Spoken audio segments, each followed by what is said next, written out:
繼續來看高雄市長陳其邁出新冊，講伊這2年來，甲市府團隊做伙拍拼所拄到的各項重大的議題。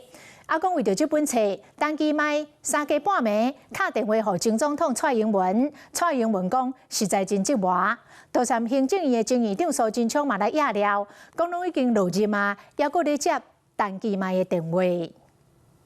高雄市長陳其邁新冊方面，都是用打電話做主持講，因為就連前總統蔡英文也攏真接到伊的電話。打電話給我的時候，都是比較晚的時候，都非常接近我要睡覺的時候啊。但我在猜，他可能是基於貼心吧，因為他覺得我白天應該是很忙，所以他會挑一個我比較不忙的時間打電話來。對一個比較早睡覺的人來講，是一個很大的折磨。蔡英文壓了3更半暝定去給陳其邁的電話插掉，陳其邁就笑講，伊若較早跟我講，我都袂講話卡。蔡總統有那麼多的折磨，其實我也不是很清楚啦哈。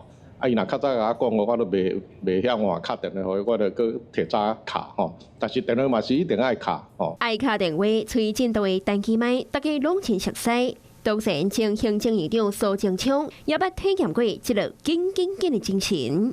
蘇貞昌佇新冊推薦內底加碼壓料，直直到伊卸任行政院長了後，3不5時啊，佫會接到陳其邁的電話，是講吐槽罔吐槽。當時要用這個唱會方式推薦陳其邁的新冊，冊內底更加記錄市政6黨的歷程，迎接台積電設廠，創造演唱會經濟，也閣面對疫情衝擊等等的挑戰。是講一般市民敢有興趣看這個主題冊呢？哎呀，我會甲買啊！支持。